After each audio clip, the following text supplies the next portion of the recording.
तो ये हमारे पास सेकंड पार्ट है, बुक से रीड करते हैं, reversible and irreversible cellular injury. ठीक है, इसमें क्या होता है कि hypoxia impairs the oxidative phosphorylation resulting in decrease in ATP, जिसमें एटीपी कम हो जाता है। ठीक है, वो हमने पहले डिस्कस कर लिया कि इलेक्ट्रॉन एक्सेप्ट नहीं करता ऑक्सीजन, क्योंकि कम होता है, तो वो ऑक्सीजन पे वो ऑक्सीजन से जब वो इलेक्ट्रॉन एक्सेप्ट करेगा तो वो क्या है, एटीपी से एटीपी नहीं बनेगा, तो वो एनर्जी जो सेल को चाहिए वो नहीं, वो बनेगी लेकिन कम बनेगी, तो उससे क्या होगा कि सेलुलर इंजरी हो जाएगी। तो low level of ATP disturb the key cellular functions including, जो लो लेवल होगा एटीपी वो सेल के जो मेन इंपॉर्टेंट फंक्शन है वो उनको डिस्टर्ब कर देगा। इसमें क्या है कि सोडियम पोटाशियम पंप है, वो मैंने आपको बताया कि जब वो sodium potassium pump normally work कर रहा था, सोडियम बाहर जा रहा था, पोटाशियम इनफ्लक्स हो रहा था, तो क्या हुआ कि जब एटीपी कम होगा, जो वो एनर्जी जो उस पंप को ड्राइव कर रही थी उसके कम होने से क्या होगा कि वो सोडियम अंदर बिल्डअप हो जाएगा, और सोडियम क्योंकि अंदर होगा तो वाटर भी उस तरफ मूव करेगा, और वाटर बिल्डअप होने से स्वेलिंग हो जाएगी, सेलुलर स्वेलिंग हो जाएगी। ठीक है, उसके बाद क्या था जी, aerobic glycolysis. Aerobic glycolysis resulting in switch to anaerobic glycolysis. Lactic acid buildup result in low pH which denature the protein and precipitate the DNA. ये क्या होगा कि ग्लाइकोलाइसिस जब होगी तो वो पायरुवेट पायरुविक एसिड उसमें कन्वर्ट होगी, और ये फिर आगे लैक्टिक एसिड लैक्टेट वो अक्यूमुलेशन हो जाएगी, ज़्यादा हो जाएंगी, जो जिससे क्या होगा कि वो डीएनए को डैमेज कर देंगे। क्या कर देंगे? डीएनए को डैमेज कर देंगे। तो ये है जी एनारोबिक ग्लाइकोलाइसिस। ठीक है, इसके बाद इनिशियल फेज जो है वो हम देखते हैं, initial phase of reversible cell injury. इसमें इसका जो हॉल मार्क है, ये जो hallmark of reversible injury is cellular swelling. ये क्या है? ये हमारे पास एमसीक्यूज है, इसमें स्वेलिंग होगी, ये एमसीक्यूज है, बहुत इंपॉर्टेंट। ठीक है, ये सेलुलर स्वेलिंग होगी।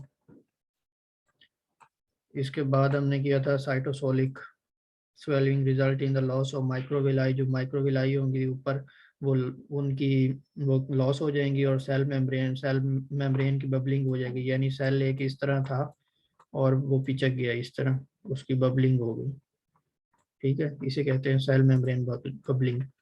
ठीक है, उसके बाद क्या था, swelling of the rough endoplasmic reticulum result in dissociation of ribosome and decrease in protein synthesis। ये क्या था कि ये सेल था, सेल में ये रफ एंडोप्लाज्मिक रेटिकुलम था, यहाँ पे इसके ऊपर आके अटैच हुए राइबोसोम, इस तरह राइबोसोम अटैच हुए। जब माइटोकॉन्ड्रिया की जब इसकी स्वेलिंग होगी रफ एंडोप्लाज्मिक रेटिकुलम की, तो ये डिटैच होके यहाँ आ जाएंगे। जब ये यहाँ आ जाएंगे तो ये क्या करेंगे, प्रोटीन की जो सिंथेसिस है उसको कम कर देंगे, क्योंकि ये सेलुलर स्वेलिंग होगी और ये सिंथेसिस कम होगी, तो ये क्या है, इंजरी होगी। इसे हम कहेंगे ये सेलुलर इंजरी होगी। प्रोटीन की जो सिंथेसिस है उसको कम, क्योंकि प्रोटीन चाहिए सेल को सर्वाइवल के लिए, तो वो प्रॉपर फंक्शनिंग के लिए, तो वो उसकी जब अमाउंट कम होगी तो क्या हो जाएगा, इंजरी हो जाएगी सेल की। ठीक है, ये हमारे पास ये पॉइंट क्लियर हो गया। इसके बाद जी है, जब सेलुलर इंजरी इरिवर्सिबल हो जाती है, इंजरी क्या इरिवर्सिबल हो जाती है, यानी यानी इंजरी हुई तो वो परमानेंट इंजरी है, वो रिवर्स नहीं हो सकती। रिवर्सिबल में तो हम ड्रग्स वगैरह या स्ट्रेस को कम करके हम उसे रिवर्स कर सकते थे, लेकिन इरिवर्सिबल में ऐसा हम नहीं कर सकते। इसका जो हॉल मार्क है, जो ये एमसीक्यूज है, बहुत इंपॉर्टेंट एमसीक्यूज है, ये hallmark of irreversible cell injury membrane damage. इसमें मेम्ब्रेन डैमेज होता है और उसमें क्या है, सेलुलर स्वेलिंग होती है, वो उसका हॉल मार्क है रिवर्सिबल का, सेलुलर स्वेलिंग। और इसमें जो सेल मेम्ब्रेन डैमेज होती है, ये इरिवर्सिबल सेल इंजरी का हॉल मार्क है। ये एमसीक्यू है। ठीक है जी। ये एमसीक्यूज है, ठीक है। इसमें plasma membrane damage result in cytosolic enzyme leak into the serum. अब इसमें प्लाज्मा मेम्ब्रेन यानी जो रप्चर होती है, तो कार्डियक टाइम ट्रोपोनिन मैंने आपको बताया था कि वो ब्लड में आ जाता है, तो ब्लड में ट्रोपोनिन का जो लेवल है वो बढ़ जाता है। ये ब्लड में आया और इसका लेवल क्या है, ब्लड में रेज हो गया। जब हम सीबी ब्लड टेस्ट करेंगे तो इसमें ब्लड का लेवल क्या है, रेज हो गया। ये कहाँ से आया, ये हार्ट के मसल से आया, ठीक है। और इसका क्या है, लेवल रेज हो गया ब्लड में। ये कार्डियक प्रोपोनिन, इसकी जो एग्जांपल थी ये हो गई। उसके बाद क्या था हमारे पास जी, additional calcium entering into cell, cell में कैल्शियम भी और एंटर होगा और माइटोकॉन्ड्रिया की मेम्ब्रेन का रप्चर होगा। माइटोकॉन्ड्रियल जो मेम्ब्रेन थी वो क्या है, मेम्ब्रेन रप्चर होगा। Membrane damage result in loss of electron transport chain, जब in the inner mitochondrial membrane electron transport जो इस ये इस तरह हम डिस्कस करते हैं, ये ईसीटी रिलीज हुआ, इलेक्ट्रॉन ट्रांसपोर्ट चेन, और इसने क्या कर दिया, इसने जो एटीपी बन रहा था उसको कम कर दिया, ठीक है।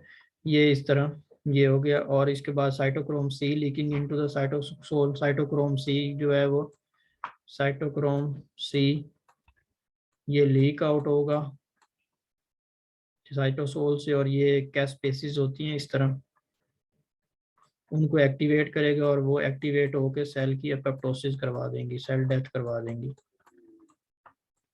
ठीक है।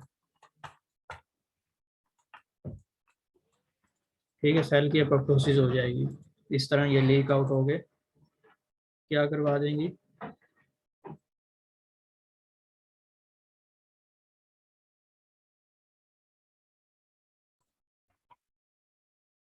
तो ये क्या होगा जी कि ये साइटो ये लाइसोसोम मेम्ब्रेन डैमेज होगी, उससे हाइड्रोलाइटिक, ये हाइड्रोलाइटिक एंजाइम है, ये लाइसोसोम है, ठीक है। ये क्या है, ये बाहर आएगा यहाँ पे, ये जब मेम्ब्रेन यहाँ से रप्चर होगी तो ये क्या बाहर आएगा इस तरह।